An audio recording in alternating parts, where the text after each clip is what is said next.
How to read NCERT and what to read in NCERT. साथियों, इस प्रश्न में हम आगे बढ़ने से पहले हम यहाँ पर देखते हैं कि ये जो एनसीईआरटी है उसकी इम्पोर्टेंस हमारे सामने क्या है and why NCERT is important. तो हमारे सामने पहले नज़र आता है कि जो एनसीईआरटी है वो हमारे बेसिक जो कॉन्सेप्ट होते हैं उनको बिल्ड करने का काम करती है। दूसरे पॉइंट में हम यहाँ पर देखते हैं कि जो एनसीईआरटी है वो हमारी एनालिटिकल जो अंडरस्टैंडिंग है उसको बेसिक से लेकर एडवांस तक डेवलप करने में हमारी मदद करती है। वहीं पर हम इसको आगे देखें तो हमें नज़र आता है कि एनसीईआरटी कॉन्सेप्ट की क्लियरिटी में हमारे लिए बहुत ही ज़्यादा महत्वपूर्ण है। तो हमने ये देखा कि एनसीईआरटी महत्वपूर्ण क्यों है। अब हम ये स्टेप कुछ देखते हैं जिनके माध्यम से हम समझ सके कि एनसीईआरटी को किस प्रकार से हमें अप्रोच करना चाहिए, किस प्रकार से पढ़ना चाहिए। जैसे हम सबसे पहले देखते हैं कि किसी भी कॉम्पिटिटिव एग्ज़ाम के लिए जैसे UPSC, SSC, state PCS, railway, CDS, NDA और भी अन्य जो एग्ज़ाम हैं उनके अंदर एनसीईआरटी की एक महत्वपूर्ण भूमिका हमें नज़र आती है। इसके लिए ज़रूरी है कि जो एनसीईआरटी है उसको हम कुछ स्टेप के अंदर स्टडी करें। जैसे कि पहला स्टेप है start NCERT from class 6th and move sequentially. Basically हमें ऐसा नहीं करना चाहिए कि आज हम एनसीईआरटी क्लास 6th पढ़ रहे हैं, फिर उसके बाद इसके अंदर ज्योग्राफी पढ़ रहे हैं और जब कल इससे बोर हुए तो हमने क्या हिस्ट्री उठा ली, हिस्ट्री के बाद इकोनॉमिक्स उठा ली। अगर हम इस प्रकार से पढ़ेंगे तो एक प्रकार से जो हमारी कंसिस्टेंसी है एक तो वो ब्रेक होगी और दूसरा क्या है, जो हम सीक्वेंस वाइज कॉन्सेप्ट को डेवलप करना चाहते हैं वो कॉन्सेप्ट हमारे डेवलप नहीं होंगे। इसी वजह से हमें एनसीईआरटी को क्लास 6th से लेकर क्लास 12th तक बिगिनिंग से ही स्टडी करना चाहिए। ठीक है, जैसा कि हम यहाँ पर देख रहे हैं कि सबसे पहले बिगनिंग से उसको देखना चाहिए और क्लास 6 से हम स्टार्ट करें और इसी प्रकार से क्लास 12th तक आगे बढ़े। अगर हम इसको एक ऑर्डर में पढ़ेंगे तो जो हमारी डिफ़िकल्टी लेवल है वह क्या है, ग्रेजुअली क्या करेगी, इंक्रीज होगी, ना कि सडनली जो हमारा डिफ़िकल्टी लेवल है वह इंक्रीज होगा, जिससे कि हमें पढ़ने में आसानी होगी। उदाहरण के लिए जो क्लास 6th की ज्योग्राफी है उसके अंदर बेसिक कॉन्सेप्ट को दिखाया गया है। वहीं पर जैसे जैसे हम आगे बढ़ेंगे डिफ़िकल्टी लेवल आगे बढ़ेगी और क्लास 2nd के अंदर हम उसके क्या है, जो फिज़िकल ज्योग्राफी है, फिज़िकल कॉन्सेप्ट है और बाकी चीज़ों का अध्ययन करेंगे। तो ग्रेजुअली मूव करना एक प्रकार से बेटर होगा एनसीईआरटी को पढ़ने के बीच में। अगर हम दूसरे स्टेप के रूप में देखें तो हमारे सामने नज़र आता है कि जितने भी सब्जेक्ट्स हैं हम उनको एक के बाद एक रीड करें, वो हमारे लिए ज़्यादा इम्पोर्टेंट साबित होगा, ना कि हम किसी भी रैंडम सब्जेक्ट को उठाकर पढ़ने लग जाएं। अब इसके लिए हमें यहाँ पर देखना होगा कि जितने भी सब्जेक्ट हैं उनको एक के बाद एक फिनिश करने के लिए पहले तो टारगेट बनाना होगा कि हम प्रायोरिटी के बिहाफ पर क्या चीज़ें पहले पढ़ें और क्या चीज़ें पहले बाद में पढ़ें। उदाहरण के लिए सबसे पहले हिस्ट्री से हमें शुरुआत करना चाहिए क्योंकि ये एक बेसिक कॉन्सेप्ट हमें डेवलप कराता है। इसी के साथ दूसरे भाग में हमें ज्योग्राफी की तरफ बढ़ना चाहिए, तीसरे भाग में पॉलिटी की तरफ, फिर उसके बाद इकोनॉमी, फिर उसके बाद साइंस और फिर उसके बाद हमें एनवायरनमेंट और बाकी सभी सब्जेक्ट्स की ओर आगे बढ़ना चाहिए। ये सीक्वेंस इस वजह से है क्योंकि जो बेसिक कॉन्सेप्ट हैं और जो बेसिक चीज़ें हैं वो क्या है, सीरियल वाइज अगर हम पढ़ेंगे तो वो हमारे ज़्यादा समझ में आएगा। उदाहरण के लिए अगर आप साइंस को पढ़ने से पहले ही एनवायरनमेंट को पढ़ना स्टार्ट कर देंगे तो एनवायरनमेंट के अंदर बहुत सारे साइंस की जो टर्मिनोलॉजीज आएंगी आप उसको वहाँ पर समझ नहीं पाएंगे।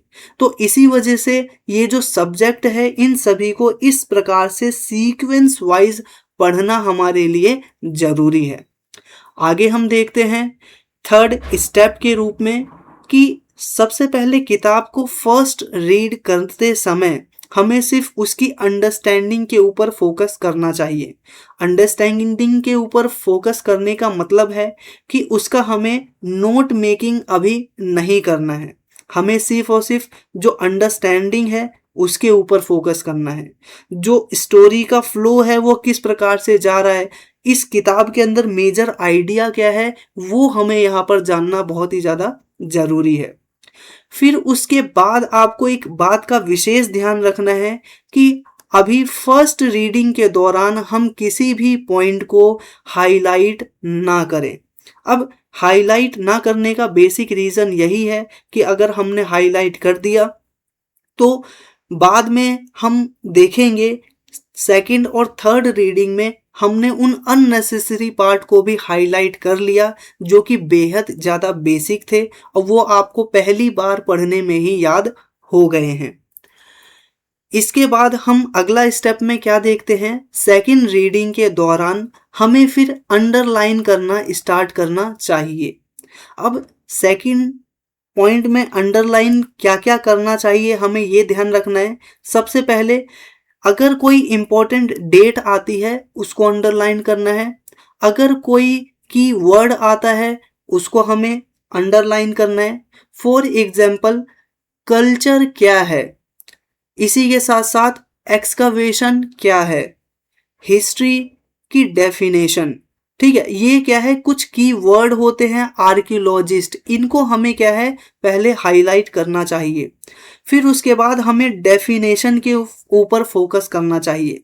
फॉर एग्जांपल माउंटेन की डेफिनेशन, फिर उसके बाद रिवर की डेफिनेशन, फिर उसके बाद रिवर सिस्टम क्या होता है, इसी के साथ साथ ही सिविलाइजेशन की डेफिनेशन। इस प्रकार से जो डेफिनेशन होती है जैसे कि माइक्रो इकोनॉमिक्स, मैक्रो इकोनॉमिक्स, इन सभी को हमें जो डेफिनेशन है उसको हाईलाइट करना चाहिए मेन पॉइंट में। इसी के साथ साथ ही कुछ मैप्स हैं या फिर कोई स्पेसिफिक एग्जाम्पल हैं या फिर कोई बहुत ही ज़्यादा इम्पोर्टेंट फैक्ट है उसके ऊपर हमें फोकस करना चाहिए। ध्यान रहे ये सारी चीज़ें हमें सेकंड रीडिंग में करनी है, फर्स्ट रीडिंग में नहीं करनी है। फिर उसके बाद हम यहाँ पर देखते हैं कि जो भी हमने पढ़ा अब हमें बेसिक कॉन्सेप्ट पता चल चुका है, हमने हाईलाइट भी कर लिया है। अगर हमें नोट्स बनाने हैं तो उसके शॉर्ट नोट्स बनाने ठीक रहेंगे। फॉर एग्जांपल हमें कभी भी क्या है पैराग्राफ फॉर्मेट में जो किताब के अंदर लिखा है उसी का नोट नहीं बनाना चाहिए, बल्कि उसको अपनी भाषा में या उसको हम किस तरह से अच्छे से समझ सके उस लैंग्वेज में हमें लिखना चाहिए, शॉर्ट से शॉर्ट फॉर्म में। इसी के साथ साथ फॉर एग्जांपल एक एंटायर पैराग्राफ है, उस पैराग्राफ में हमें 4 से लेकर 5 जो कीवर्ड्स हैं उन्हीं के ऊपर फोकस करना चाहिए। इसी के साथ साथ वन लाइन कॉन्सेप्ट के ऊपर फोकस करना चाहिए और फ्लो चार्ट के ऊपर फोकस करना चाहिए। और जो पूरा पैराग्राफ है उस पूरे पैराग्राफ को कॉपी करने से हमें बचना चाहिए। हम यहाँ पर आगे क्या देखते हैं, सिक्स्थ पॉइंट में हमें लास्ट में मैप के ऊपर, डायग्राम के ऊपर और फिर टेबल के ऊपर फोकस करना चाहिए अगली रीडिंग में। अगर आप यूपीएससी या फिर अदर कोई कॉम्पिटिटिव एग्जाम है, एसएससी, स्टेट पीसीएस, उनके ऊपर ध्यान से देखेंगे तो मैप, डायग्राम, टेबल, इन सभी एरियाज से क्या है बहुत बार प्रश्न पूछने की संभावना बनी रहती है। उदाहरण के लिए रिवर सिस्टम हो गया डायग्राम के रूप में, मैप के रूप में, सॉइल के टाइप टेबल के रूप में, इसी के साथ साथ ह्यूमन एनाटॉमी डायग्राम और मैप डायग्राम के रूप में, और क्लाइमेट जो डायग्राम्स हैं इन सभी के ऊपर हमें फोकस करना चाहिए। इसी के साथ साथ हम यहाँ पर आगे देखते हैं, जब हमने ये सारी चीज़ें कर ली तो उसके बाद जो चीज़ें हैं उसको मल्टीपल टाइम रिवाइज करना।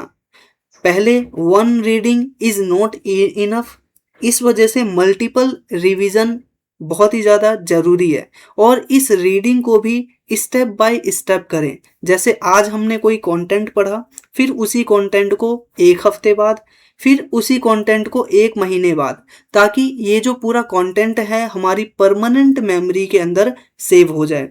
इसी के साथ साथ यहाँ पर आपके लिए एक बेसिक रूल यहाँ पर नज़र आता है, क्या? रीड, रिवाइज और रिकॉल। बेसिकली हम यहाँ पर देखते हैं कि इस प्रकार से हम अपना जो पूरा कंटेंट है उसको इस प्रकार से स्टडी कर सकते हैं। तो यहाँ पर हमें लास्ट में देखने को मिलता है कि एनसीईआरटीज़ को पढ़ने का एक गोल्डन रूल यही है। पहली रीडिंग के अंदर हमें अंडरस्टैंड करना है, दूसरी रीडिंग में हमें अंडरलाइन करना है, तीसरी रीडिंग में हमें नोट्स बनाना है और चौथी रीडिंग के अंदर हमें रिवाइज और उसको PYQ के अकॉर्डिंग एसोसिएट करके स्टडी करना है। मुझे उम्मीद है आपको यह जो पूरा का पूरा एनसीईआरटी का उद्देश्य है और एनसीईआरटी की इम्पोर्टेंस क्या है और एनसीईआरटी को किस प्रकार से पढ़ा जाना चाहिए वो आपको समझ में आ गया होगा। और इसी तरह से हमारा जो चैनल है इसके ऊपर एनसीईआरटी की पूरी सीरीज चल रही है, इसको आप प्लेलिस्ट में जाकर देख सकते हैं। और रेगुलर बेस पे जो करंट अफेयर की वीडियो आती है, द हिंदू न्यूज़ के एनालिसिस आते हैं, उसको भी आप यहाँ पर फर्दर इंफॉर्मेशन के लिए आप यहाँ पर पढ़ सकते हैं। तो इसी के साथ साथियों मिलते हैं आपसे नेक्स्ट वीडियो में, तब तक के लिए नमस्कार।